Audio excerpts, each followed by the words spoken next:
à la Bible et la crier sur les toits. Nous pouvons montrer aux gens que la Bible est la vérité, et nous devrions le faire, mais nous découvrirons que cela ne suffit pas. Regardons la première vérité. La Bible est exacte à tous points de vue parce que la Bible vient de Dieu, elle est exacte et fiable à tous points de vue. Cela peut être testé de différentes manières. Bien entendu, les Écritures sont historiquement exactes. Toute l'histoire qu'il contient est vraie. Les archéologues s'appuient sur la Bible et sont guidés par celle-ci pour rechercher des civilisations anciennes. Lorsque le Christ marchait sur terre, il a dit que Jonas avait été littéralement avalé par une baleine. Matthieu 12:39, Jean 1:17 est la méchante ville de Sodome que Dieu a détruite en tant que ville historiquement authentique. Matthieu 11:23. Les apôtres faisaient référence à tous les événements et à tous les personnages de l'Ancien Testament comme étant des événements littéraux. Adam et Ève Tim 2:13, Caïn et Abel et Bonze, 4, Noé et Bonze, 7,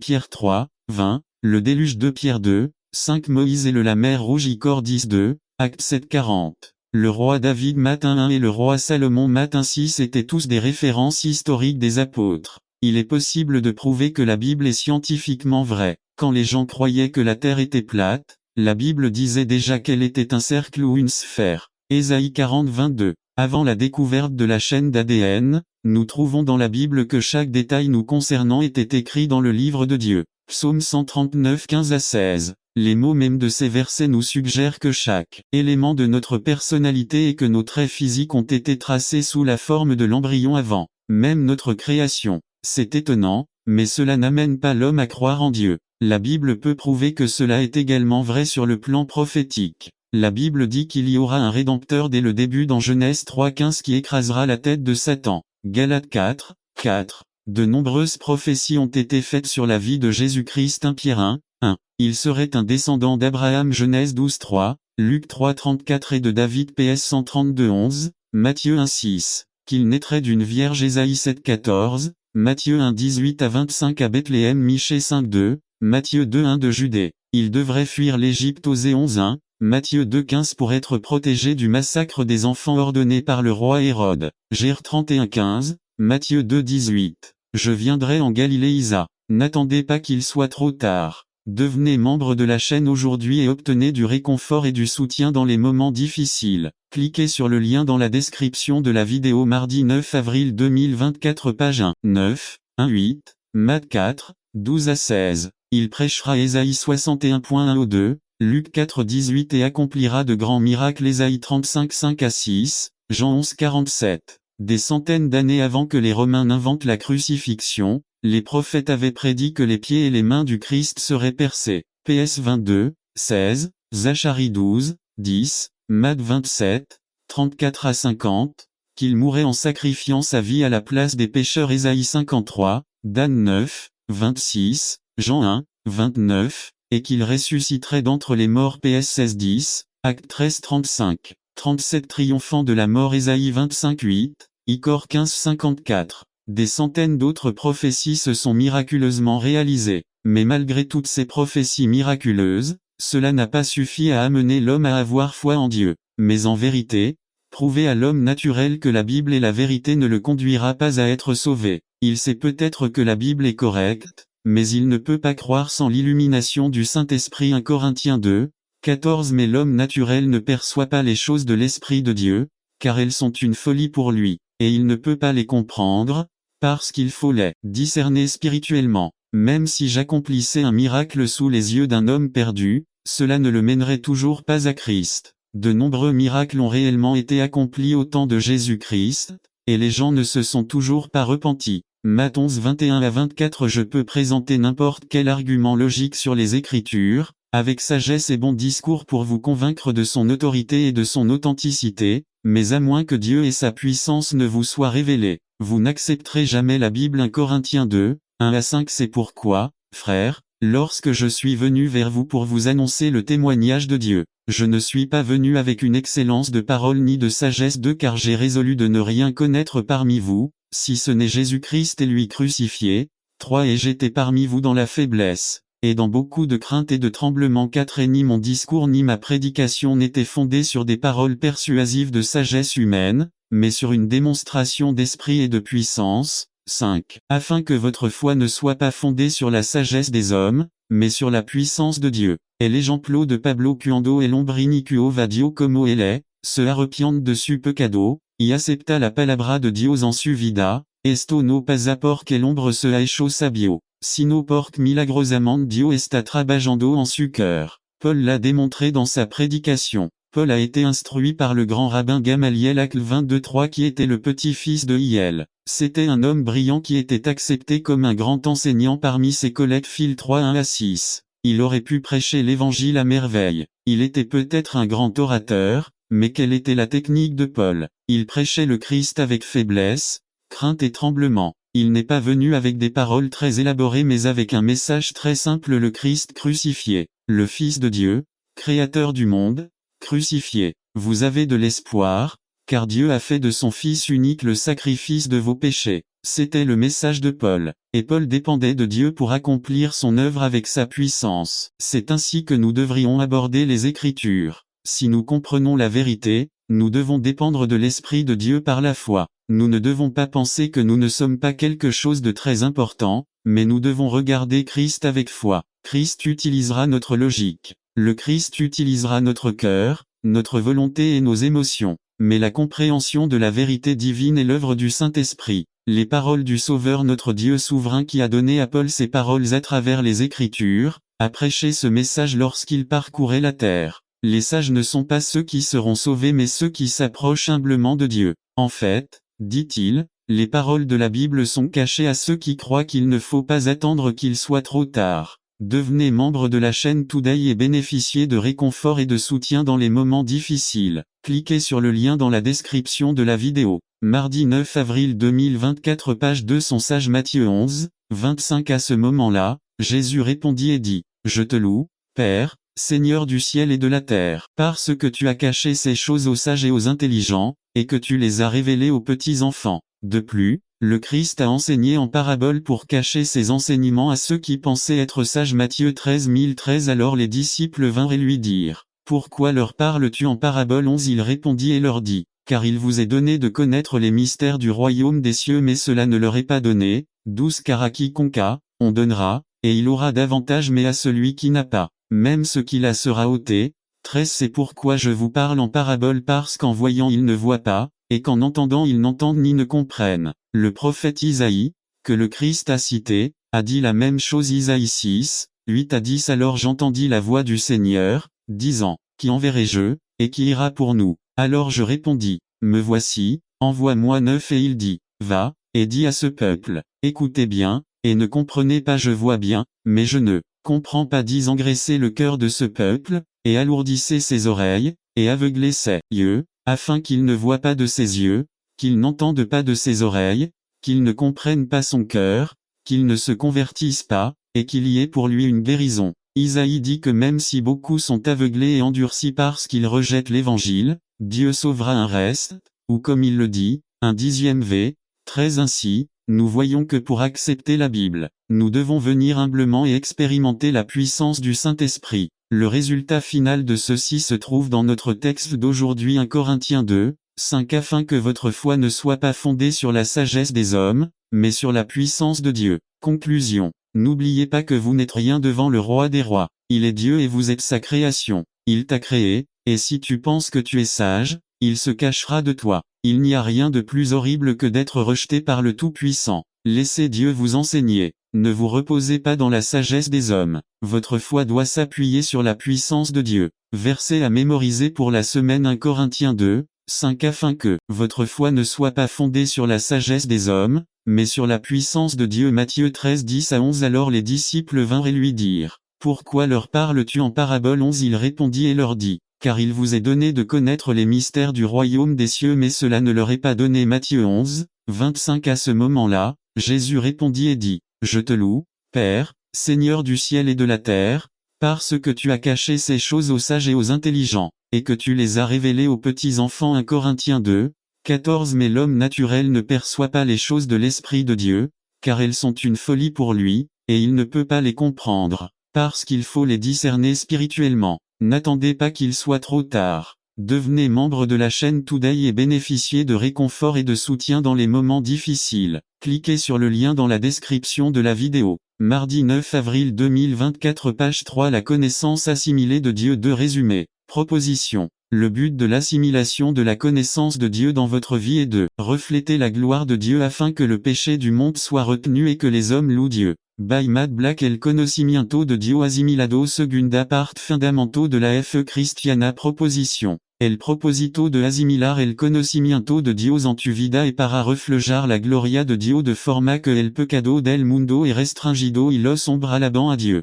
Verset clé. Matthieu 15:16 Que votre lumière brille devant les hommes, afin qu'ils voient vos bonnes œuvres et glorifient votre Père qui est dans les cieux. Matthieu 5:16. Le monde est un endroit sombre. Chaque personne dans le monde est livrée au péché à moins qu'elle ne reçoive l'œuvre régénératrice par la grâce de Dieu. De plus, sans la puissance de Dieu qui retient le péché, ce que nous appellerions la grâce commune, chaque habitant du monde vivrait comme un citoyen de Sodome et Gomorrhe. C'est la main toute puissante de Dieu qui retient l'iniquité rampante de l'homme. Aujourd'hui, nous verrons que le chrétien s'oppose directement à la rébellion humaine et reflète la gloire de Dieu sur cette terre. Par conséquent, le chrétien est utilisé par Dieu pour restreindre le péché dans le monde et rendre gloire à Dieu. Pourquoi cette restriction est-elle nécessaire? L'homme a besoin d'être retenu. Par nature, il est hostile à Dieu dès le sein maternel. L'homme est un ennemi de Dieu par instinct. La seule chose qui puisse mettre fin à notre haine innée envers Dieu est une œuvre de réconciliation de la part de Dieu. Colossiens 1:21 Et vous aussi, qui étiez autrefois étrangers et ennemis dans votre esprit, faisant de mauvaises actions, il s'est maintenant réconcilié. En bref, seul Dieu peut arrêter le mal. Dieu a pourvu au moins 3 forces qui retiennent le péché dans le monde: la restriction de la lumière dans la conscience, la restriction de sa providence générale vous permettant d'entendre l'évangile, vous permettant de vivre dans un pays civilisé, et la restriction des vies contrôlées par le Saint-Esprit. Aujourd'hui, nous allons examiner ce dernier. Dieu est en train d'endiguer la marée du mal dans ce monde. L'humanité est bien plus bienveillante et douce qu'elle pourrait l'être. Tout cela est attribué à la bonté de Dieu. Romains 2:4 Ou méprisez-vous les richesses de sa bonté, de sa patience et de sa longanimité, ne sachant pas que sa bonté vous conduit à la repentance. Mais au lieu de le louer pour tout le bien qui existe sur cette terre maudite par le péché, nous le blâmons pour notre mal. Nous sommes souvent étonnés des terribles tragédies que Dieu permet sur terre. Des enfants sont maltraités, des innocents sont assassinés quotidiennement.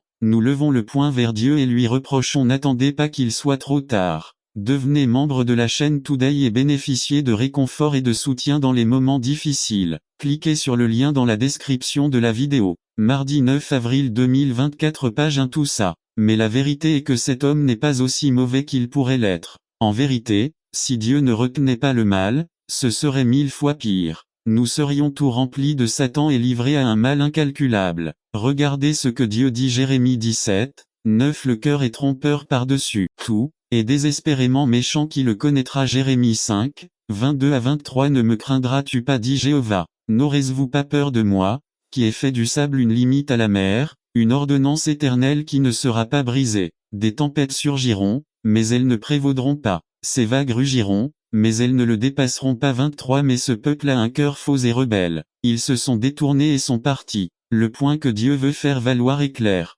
Dieu est celui qui retient le péché. De la même manière qu'il arrête les vagues sur la plage, il contrôle l'homme pour qu'il ne soit pas aussi mauvais qu'il pourrait l'être. Cependant, malgré cela, l'homme est si mauvais que toute liberté accordée par Dieu la déforme et l'utilise contre Dieu, reflétant ainsi son cœur rebelle. Nous pourrions en dire beaucoup plus, mais pour l'instant, concentrons-nous sur un miracle au milieu de cette obscurité. Nous allons voir la bonté de Dieu à l'œuvre à travers la vie de l'homme régénéré et comment les méchants rebelles rendent gloire à Dieu au milieu de tout cela. Nous avons intitulé cette série de messages Fondements de la foi chrétienne. Nous n'avons pas encore commencé à étudier les grandes doctrines de la Bible, mais nous examinons pourquoi il est nécessaire de les étudier. Eh bien, aujourd'hui, nous allons examiner la plus grande raison d'étudier les doctrines de Dieu. Nous pouvons vivre la vérité de Dieu dans nos vies pour restreindre le péché dans le monde afin que l'homme glorifie le Dieu Tout-Puissant. Permettez-moi de répéter ma proposition avant de regarder le texte. Proposition. Le but de l'assimilation de la connaissance de Dieu dans votre vie est de refléter la gloire de Dieu afin que le péché du monde soit retenu et que les hommes louent Dieu.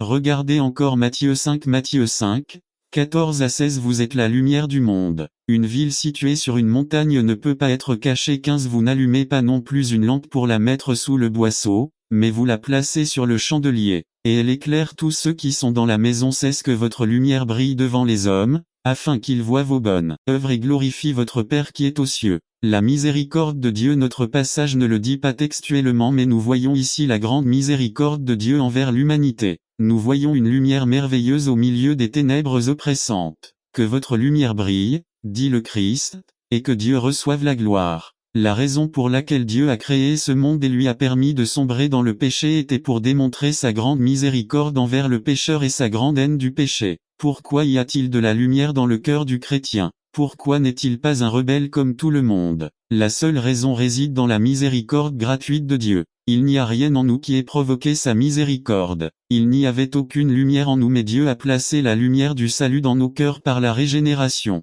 Nous devons maintenant le démontrer devant le monde en souvenir de sa miséricorde. Nous méritons le donjon le plus sombre de l'enfer, avec le feu et le soufre en récompense, mais que nous a donné Dieu? Il nous a donné sa miséricorde. Il a jeté nos péchés aussi loin de l'Est que de l'Ouest. Autant l'Orient est éloigné de l'Occident, autant il éloigne de nous nos transgressions. Psaume 103:12. Il l'a enterré au fond de la mer. Du côté positif, Dieu nous a donné de la lumière, une grande lumière. Comme n'attendez pas qu'il soit trop tard. Devenez membre de la chaîne Today et bénéficiez de réconfort et de soutien dans les moments difficiles. Cliquez sur le lien dans la description de la vidéo. Mardi 9 avril 2024, page 2. Isaïe 1:18 dit que nous sommes parvenus à un accord avec le Dieu miséricordieux, et bien que nos péchés aient été comme l'écarlate, comme la neige, ils seront blancs. Il y a de l'éclat dans cette neige blanche et de la gloire dans ce rouge écarlate. Et Dieu dit, que votre lumière brille devant les hommes,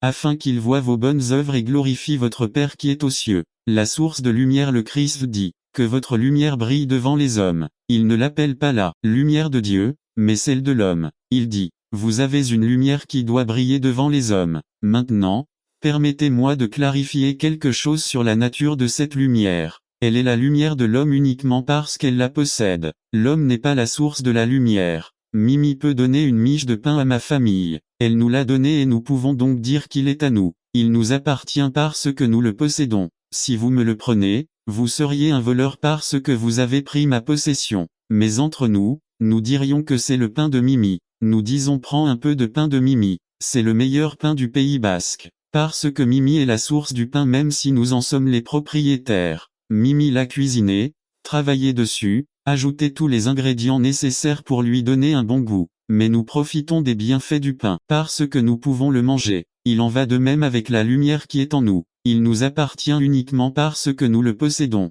Dieu est la source. Nous possédons la lumière. En ce sens, c'est notre lumière. C'est un miracle de Dieu qu'il puisse nous donner sa lumière et l'introduire si intimement en nous qu'il puisse l'appeler votre lumière. Et Dieu dit, que votre lumière brille devant les hommes, afin qu'ils voient vos bonnes œuvres, et glorifient votre Père qui est aux cieux. Il dit que lorsque les hommes verront cette lumière, ils reconnaîtront qu'elle n'est pas celle des hommes. L'homme n'est pas capable de produire cette lumière. Cette lumière ne peut venir que de Dieu.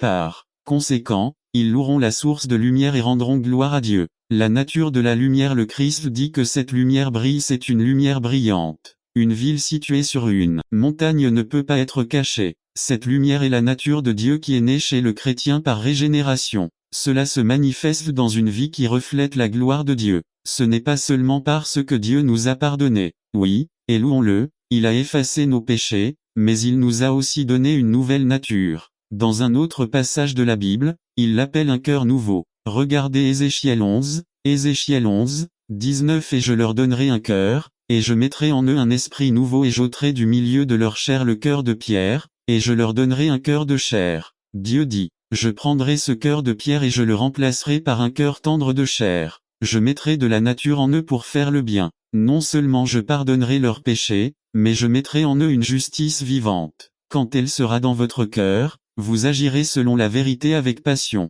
Le Nouveau Testament dit que cette lumière est la parole même de Dieu. 2 Corinthiens 3:2-3 Vous êtes nos lettres, écrites dans nos cœurs, connues et lues de tous les hommes. 3 Étant manifeste que vous êtes une lettre de Christ émise par nous, écrite non avec de l'encre, mais avec l'Esprit du Dieu vivant, non pas sur des tables de pierre, mais sur des tables de chair du cœur. Frères, quand il y a quelque chose d'écrit dans votre cœur, quelque chose au centre de votre âme, vous le poursuivrez avec passion. Nous voyons donc que l'essence de cette lumière est la pure justice, née dans le cœur par la régénération de l'Esprit du Dieu vivant. C'est en réalité la justice de Dieu, mais elle est la nôtre dans la mesure où nous la possédons. N'attendez pas qu'il soit trop tard. Devenez membre de la chaîne Today et bénéficiez de réconfort et de soutien dans les moments difficiles. Cliquez sur le lien dans la description de la vidéo mardi 9 avril 2024 page 3. Ainsi, nous avançons, non pas notre justice, mais la justice de Dieu. Ce principe se retrouve tout au long de la Bible,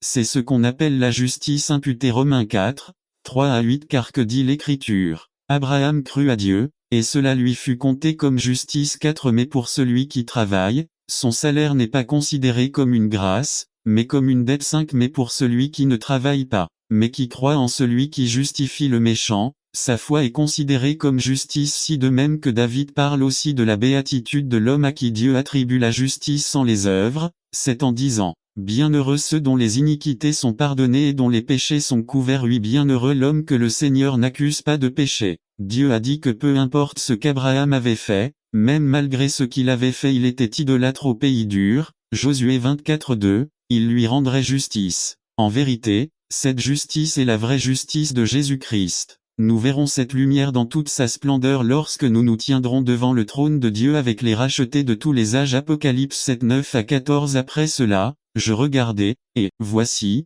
une grande multitude que personne ne pouvait compter, de toute nation et tribu et peuple et langue, debout devant le trône et en présence de l'agneau, vêtus de robes blancs et avec des paumes dans les mains. 10 Et ils crièrent d'une voix forte, disant, le salut appartient à notre Dieu qui est assis sur le trône, et à l'agneau. 11 Et tous les anges se tenaient autour du trône, et autour des anciens, et autour des 4 êtres vivants, et ils tombèrent la face contre terre devant le trône, et adorèrent Dieu. 12 En disant, Amen. La bénédiction, la gloire, la sagesse, les actions de grâce, l'honneur et la puissance seront pour notre Dieu pour toujours et à jamais. Amen. 13 Alors l'un des anciens parla, me disant, ceux qui sont vêtus de robes blanches, qui sont-ils et d'où viennent-ils? 14 Je lui ai dit, Seigneur, tu sais. Et il me dit, ce sont ceux qui sont sortis de la grande tribulation, qui ont lavé leurs robes et les ont blanchis dans le sang de l'agneau. Alors, quelle est l'essence de cette lumière? La lumière est la justice même de Jésus-Christ.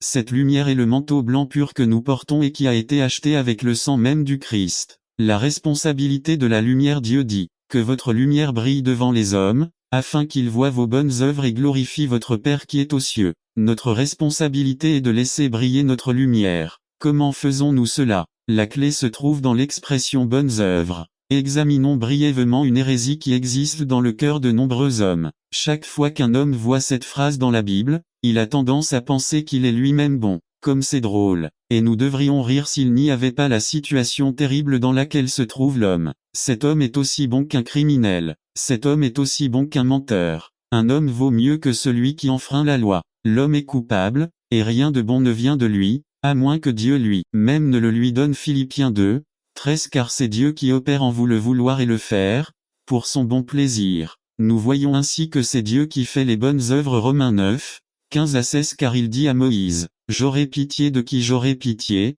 et j'aurai compassion de qui j'aurai compassion. 16 Cela ne dépend donc pas de celui qui veut, ni de celui qui court, mais de Dieu qui a pitié. Encore une fois, nous voyons qu'il n'appartient pas à l'homme de faire ce qui est juste, mais à Dieu qui lui montre. N'attendez pas qu'il soit trop tard. Devenez membre de la chaîne Today et bénéficiez de réconfort et de soutien dans les moments difficiles. Cliquez sur le lien dans la description de la vidéo. Mardi 9 avril 2024 page 4 Miséricorde, vous donnant un nouveau cœur et une nature légère. Maintenant, qu'est-ce qu'on va faire? Que votre lumière brille donc devant les hommes, afin qu'ils voient vos bonnes œuvres et glorifient votre Père qui est aux cieux. Laisse ta lumière briller. C'est un commandement. Dieu a tout fait pour nous, mais il y a quelque chose que nous devons faire: lâcher prise. Nous devons laisser Dieu accomplir ses bonnes œuvres à travers nous. Nous devons nous soumettre à Dieu. Romains 6 dit que nous devons devenir des instruments de la justice de Dieu dans ce monde. C'est notre responsabilité. C'est pourquoi nous devons étudier la parole de Dieu.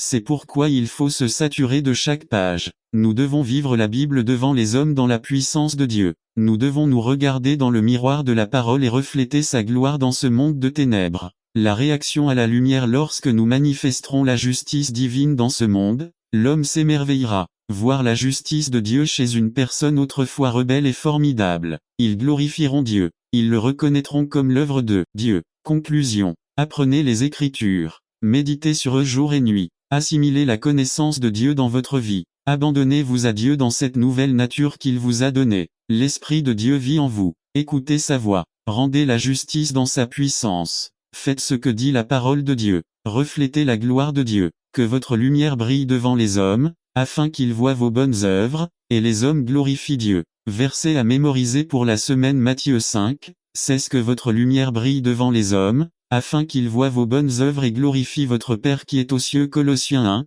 21. Et vous aussi, qui étiez autrefois étrangers et ennemis dans votre esprit, faisant de mauvaises actions, il s'est maintenant réconcilié. Romains 2, 4. Ou méprisez-vous les richesses de sa bonté, de sa patience et de sa longanimité, ne sachant pas que sa bonté vous conduit à la repentance. Ézéchiel 11, 19. Et je leur donnerai un cœur, et je mettrai en eux un esprit nouveau et j'ôterai du milieu de leur chair le cœur de pierre, et je leur donnerai un cœur de chair. Philippiens 2, 13. Car c'est Dieu qui opère en vous le vouloir et le faire, pour son bon plaisir. Romains 9, 15 à 16. Car il dit à Moïse, j'aurai pitié de qui j'aurai pitié, et j'aurai compassion de qui j'aurai compassion. 16. Cela ne dépend donc pas de celui qui veut, ni de celui qui court, mais de Dieu qui a pitié. N'attendez pas qu'il soit trop tard. Devenez membre de la chaîne Today et bénéficiez de réconfort et de soutien dans les moments difficiles. Cliquez sur le lien dans la description de la vidéo. Mardi 9 avril 2024, page 5. La connaissance assimilée de Dieu. Un résumé.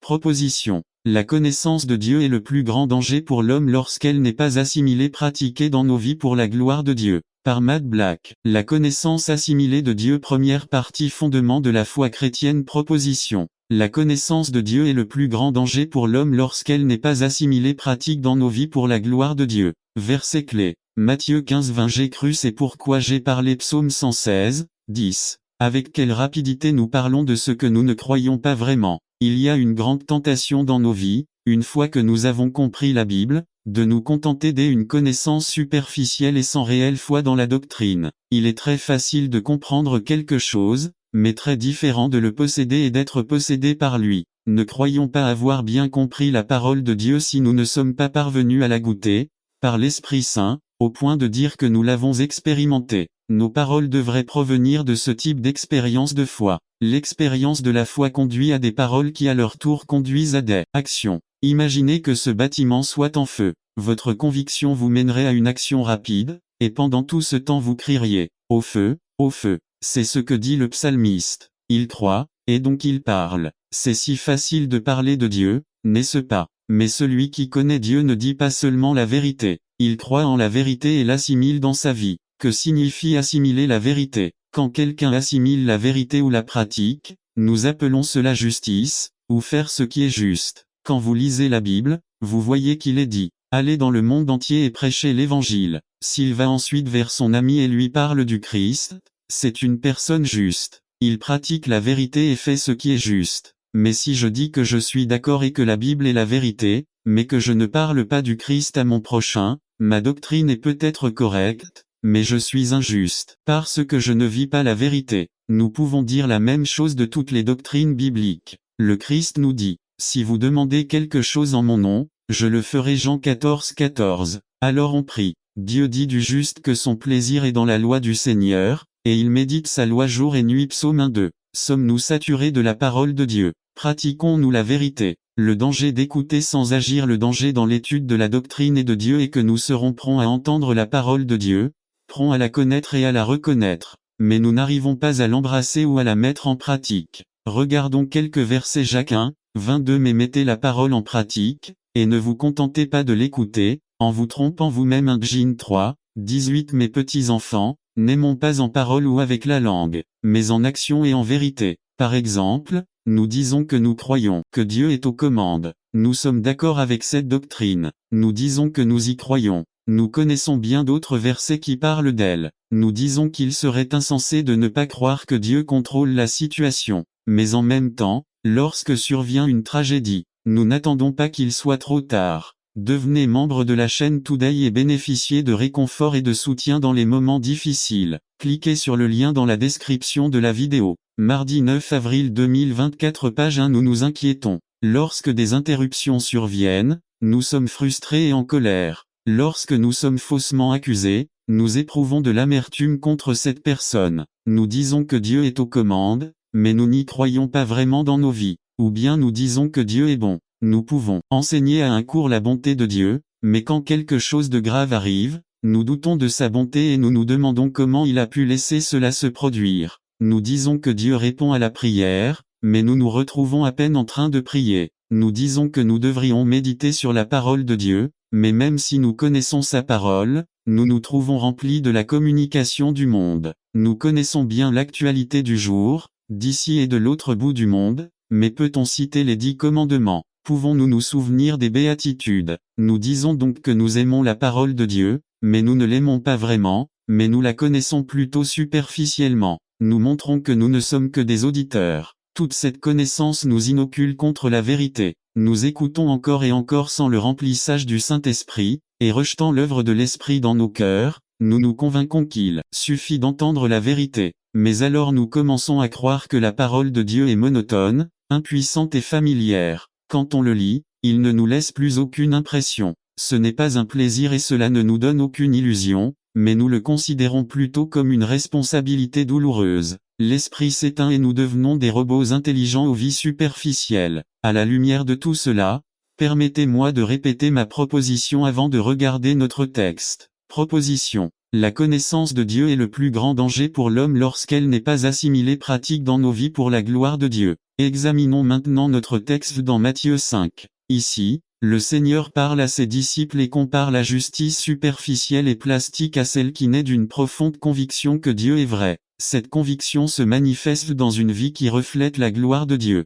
Regardons notre texte. Matthieu 5, 16 à 20 Que votre lumière brille devant les hommes, afin qu'ils voient vos bonnes œuvres et glorifient votre Père qui est aux cieux. 17 Ne pensez pas que je sois venu pour abolir la loi ou les prophètes. Je ne suis pas venu pour abroger, mais pour accomplir. 18 Car en vérité, je vous le dis, jusqu'à ce que le ciel et la terre soient passés, pas un iota ni un seul trait ne passera de la loi, jusqu'à ce que tout soit accompli. 19 C'est pourquoi quiconque enfreint l'un de ces moindres commandements et enseigne aux hommes ainsi sera appelé le plus petit dans le royaume des cieux, mais quiconque les pratique et les enseigne sera appelé grand dans le royaume des cieux. 20 Car je vous le dis, si votre justice n'est pas plus grande que celle des scribes et des pharisiens, vous n'entrerez pas dans le royaume des cieux. Justice superficielle au verset 20, le Christ exige que la vraie justice dépasse la justice des pharisiens, les grands chefs religieux de son temps. Alors voyons leur justice. Nous constaterons que c'est très superficiel et extérieur. Nous observerons les caractéristiques suivantes. 1. La justice superficielle n'existe que dans les mots. Cela n'avait aucune importance pour les pharisiens que leur vie soit en contradiction avec leurs paroles. Seuls les mots comptaient. Autrement dit, tant que sa doctrine était fondamentalement correcte, rien d'autre n'avait d'importance. Regardez les paroles que Christ leur a adressées. Matthieu 15, 7 à 9 Hypocrite, Isaïe a bien prophétisé sur vous, lorsqu'il dit 8 Ce peuple m'honore des lèvres, mais son cœur est loin de moi. 9 Car il m'honore en vain, enseignant comme doctrine des commandements d'hommes. Pour celui qui est superficiellement juste, il n'y a pas d'amour pour les paroles de Dieu. Acceptez-les. N'attendez pas qu'il soit trop tard. Devenez membre de la chaîne Today et bénéficiez de réconfort et de soutien dans les moments difficiles. Cliquez sur le lien dans la description de la vidéo. Mardi 9 avril 2024 page 2. En externe car ils améliorent leur apparence et les gonflent de fierté et de hauteur. Les mots sont faciles à prononcer mais les vies spirituelles viennent de Dieu. Nous voyons également ce qui suit d'eux. La justice superficielle garde la lettre de la loi mais à l'intérieur il n'y a pas d'amour pour la vérité. Il existe une tentation de faire ce qui est juste aux yeux des hommes. Si tout le monde dit que nous sommes justes, cela doit être vrai. La justice extérieure seule plaît à l'homme, mais ne parvient pas à plaire à Dieu. Regardez les paroles du Christ. Matthieu 23, 27 Malheur à vous, scribes et pharisiens hypocrites, car vous ressemblez à des tombeaux blanchis à la chaux, qui paraissent beaux au dehors, mais qui, au dedans, sont pleins d'ossements de mort et de toutes impuretés. Dieu ne se soucie pas de la beauté de nos vies si la justice est fabriquée par l'homme. Il est offensé par cette parade de justice. Ce genre de vie se moque de Dieu. Ailleurs, nous trouvons les paroles du Christ appliquées à nous en tant que croyants. 2 Corinthiens 3 Si Dieu a également fait de nous des ministres compétents d'une nouvelle alliance, non de la lettre, mais de l'esprit car la lettre tue, mais l'esprit donne la vie. Paul dit que nous ne sommes pas comme les pharisiens qui prêchent la vieille lettre de la loi, mais que notre loi est supérieure, elle est spirituelle. Le Christ a démontré à quoi ressemblait ce type de justice dans son sermon sur la montagne dans Matthieu 5 à 7. On y retrouve l'esprit de la loi dans plusieurs principes. Par exemple, ne pas tuer ne suffit pas. Tu ne devrais même pas détester ton frère. Si vous insultez avec des mots comme imbécile ou fatueux, vous risquez le feu de l'enfer. Combien de fois avons-nous dit dans nos cœurs ce type est stupide? Peut-être que nous ne le dirons pas à voix haute, mais cela montre quand même notre justice superficielle. Ailleurs le Christ dit qu'il ne suffit pas de se garder de l'adultère car il ne faut même pas avoir une pensée sale ou regarder une femme pour la désirer. Je me souviens avoir entendu quand j'étais encore un croyant: regardez, mais ne touchez pas. Mon ami, si telle est votre philosophie, elle vient du diable. Quiconque voudrait déshonorer une femme dans son esprit est un fornicateur, aux mains sales, qui ne comprend pas que la vraie justice de Dieu commence dans le cœur. Le Christ dit: il ne suffit pas d'aimer son prochain, il faut aussi aimer ses ennemis.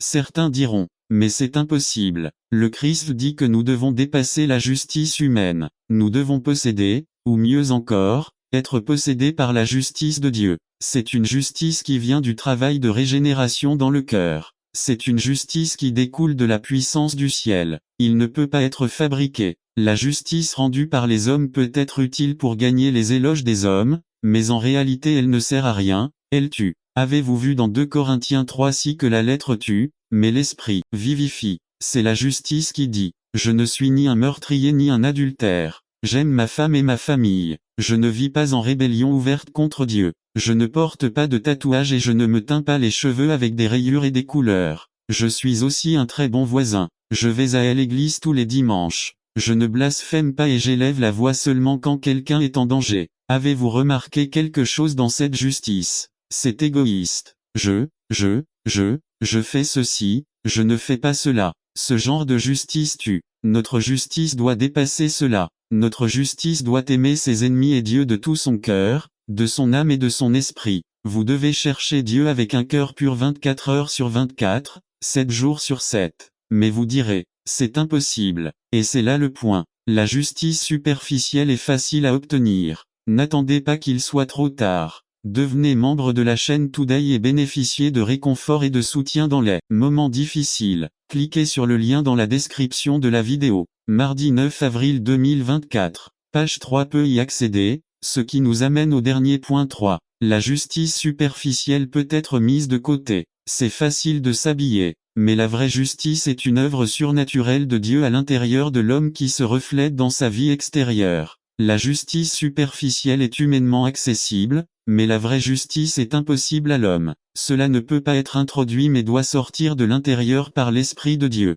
C'est quelque chose que Dieu fait au plus profond du cœur et qui est vécu extérieurement par conviction, même si les hommes ne regardent pas. Il existe même si le seul qui le voit est Dieu. Voici une question qui révélera quel genre de justice vous avez. Que faites-vous quand il n'y a personne d'autre avec vous? Si vous pouviez faire quelque chose sans vous faire prendre, que feriez-vous? Cela démontrera clairement le type de justice dont vous disposez. La vraie justice vous incitera à chercher Dieu et à l'aimer à chaque occasion, même si vous êtes totalement seul. Regardez encore notre texte Matthieu 5, 20 car je vous le dis, si votre justice n'est pas plus grande que celle des scribes et des pharisiens, vous n'entrerez pas dans le royaume des cieux. Maintenant, en revanche, regardez le verset 16 Matthieu 5, 16 que votre lumière brille devant les hommes, afin qu'ils voient vos bonnes œuvres et glorifient votre Père qui est dans les cieux. La vraie justice est dépendante de la gloire de Dieu. Lorsque notre lumière brille devant les hommes, ce n'est pas une lumière qui vient de nous mais est évidemment réfléchie par Dieu. Les gens ne rendent pas gloire à l'homme, mais à Dieu. Conclusion: c'est ainsi que nous devrions vivre nos vies. Nous devons être accros à la gloire de Dieu. Notre lumière doit briller devant les hommes. La semaine prochaine, nous verrons la nature, l'essence de cette lumière, mais d'ici là, ne vous laissez pas emporter par une justice superficielle. Laissez Dieu posséder votre âme et vivez d'une manière qui montre qu'il croit au livre. Soyons consacrés à la gloire de Dieu dans nos vies. Versets à mémoriser pour la semaine si vous êtes un étudiant assidu de la parole. Mémorisez les versets suivants du message d'aujourd'hui Matthieu 5, 20 car je vous dis que si votre justice n'est pas plus grande que celle des scribes et des pharisiens, vous n'entrerez pas dans le royaume des cieux. Psaume 116 dit j'ai cru c'est pourquoi j'ai parlé. Tâche 1 verset. Mémorisez Matthieu 5, 20 Jacques 1, 22 mais mettez la parole en pratique, et ne vous contentez pas de l'écouter, en vous trompant vous-même 1 Jin 3, 18 Mes petits enfants, n'aimons pas en parole ou avec la langue, mais en action et en vérité Matthieu 15, 7 à 9 Hypocrite, Isaïe a bien prophétisé sur vous, lorsqu'il dit 8 Ce peuple n'attendra pas qu'il soit trop tard. Devenez membre de la chaîne Today et bénéficiez de réconfort et de soutien dans les moments difficiles. Cliquez sur le lien dans la description de la vidéo mardi 9 avril 2024 page 4 Honneur. Mais son cœur est loin de moi 9 car il m'honore en vain, enseignant comme doctrine des commandements d'homme Matthieu 23, 27 Malheur à vous, scribes et pharisiens hypocrites, car vous ressemblez à des tombeaux blanchis à la chaux, qui paraissent beaux au dehors, mais qui, au dedans, sont pleins d'ossements de mort et de toutes impuretés 2 Corinthiens 3, si Dieu a également fait de nous des ministres compétents d'une nouvelle alliance, non de la lettre, mais de l'esprit car la lettre tue, mais l'esprit donne la vie. Matthieu 5, c'est que votre lumière brille devant les hommes, afin qu'ils voient vos bonnes œuvres et glorifient votre Père qui est aux cieux. N'attendez pas qu'il soit trop tard. Devenez membre de la chaîne Today et bénéficiez de réconfort et de soutien dans les moments difficiles. Cliquez sur le lien dans la description de la vidéo. Mardi 9 avril 2024 page 5 La grandeur de Dieu introduit résumé. Profitez avec étonnement de la grandeur de Dieu et soyez humiliés devant lui goûtez sa bonté et sa gloire dans sa grandeur. Par Matt Black La grandeur de Dieu révélée une introduction proposition. L'étude de Dieu nous oblige à admirer la grandeur et la gloire de sa personne. Verset clé. Romains 11:33 Le but de la parole de Dieu est de nous obliger à admirer la grandeur et la gloire de Dieu. Dans cette série, nous examinerons les principales doctrines de la Bible et chaque doctrine nous amènera à voir à quel point notre esprit est petit et à quel point notre Dieu est grand. Vous pourriez penser que l'étude de Dieu, la théologie, ne vous est pas utile mais vous auriez tout à fait tort. Les doctrines les plus profondes de Dieu affecteront votre vie quotidienne. Si telle n'est pas notre expérience, c'est parce que nous ne croyons pas aux doctrines de la Bible ou que nous les appliquons avec un esprit fier qui en fait un jeu. L'étude de Dieu ne consiste pas à gonfler nos têtes mais à humilier nos cœurs et à nous laisser vides devant lui, prêts à voir combien nous sommes petits et combien il est grand. Pour commencer, regardons notre texte, qui formule mieux cette pensée que n'importe quel homme, car cela a été écrit du doigt de Dieu. Romains 11:33 à 36 Le contexte de ces versets traite de notre salut. Paul arrive à la fin d'un passage où Dieu révèle qu'il a détruit la nation d'Israël afin qu'il puisse avoir pitié de tous. Paul est humilié devant la grandeur et la gloire de Dieu et fait cette merveilleuse déclaration sur la personne de Dieu. Conformément au but de cette étude, je vais montrer comment cette affirmation s'applique à toutes les doctrines de la Bible. Nous verrons comment le Dieu impénétrable dans le salut est également au-dessus de nos pensées dans toute doctrine biblique. Au accent circonflexe profondeur. Nous lisons d'abord les paroles étonnantes de Paul. Au accent circonflexe profondeur. Il y a une profondeur en Dieu qu'aucun homme ne peut comprendre. Quand Job pensa à lui, il dit que Dieu fit in Job. La plupart des hommes sur terre ne contemplent jamais Dieu. Même parmi les croyants, rares sont ceux qui envisagent sérieusement la grandeur de Dieu. Il est contraire à notre fière nature adamique de s'émerveiller devant Dieu. Nous finissons donc par réduire la majesté de la personne de Dieu dans nos esprits. Nous prenons cela à la légère et nous retrouvons avec des vies superficielles. Normalement, l'homme a 3 réactions lorsqu'il s'approche de Dieu. 1. Vous rejetterez Dieu et déterminerez que les choses que vous ne pouvez pas comprendre sont des contradictions. 1. Un croyant peut comprendre la logique de la Bible, mais il y a des limites aux capacités de la logique humaine. Vous pouvez comprendre que Jésus de Nazareth a été crucifié par les Romains et enterré. Vous pouvez comprendre qu'il est ressuscité des morts et a prêché sur terre pendant 40 jours avant son ascension. L'incroyant peut comprendre le raisonnement de la vérité. Ce que vous ne pouvez pas faire, c'est aimer la vérité, c'est-à-dire n'attendez pas qu'il soit trop tard. Devenez membre de la chaîne Today et bénéficiez de réconfort et de soutien dans les moments difficiles. Cliquez sur le lien dans la description de la vidéo. Mardi 9 avril 2024 page 1. Croyez-le. Aimer Dieu, c'est croire Dieu. Les incroyants ne peuvent pas aimer Dieu et sa vérité. Cela ne peut se produire que grâce à la régénération de l'âme par le Saint-Esprit de Dieu. Ainsi, l'homme déchu, capable de voir la vérité, ne peut pas l'aimer et, par conséquent, la rejette au moment où il commence à la comprendre. Comme il n'aime pas la vérité, lorsqu'il atteint les limites de sa raison, il constate que la vérité est contradictoire. Prenons par exemple la résurrection. Vous pouvez comprendre que le corps de Jésus est revenu à la vie. Bien sûr, Cela défie la logique humaine. À quand remonte la dernière fois que vous avez vu quelqu'un ressusciter des morts? Ainsi, en n'aimant pas la vérité, l'incroyant rejette Dieu et considère les choses qu'il ne peut pas comprendre comme des contradictions de. La deuxième réaction est que vous accepterez Dieu mais que vous le réduirez à entrer dans les limites de votre logique humaine. De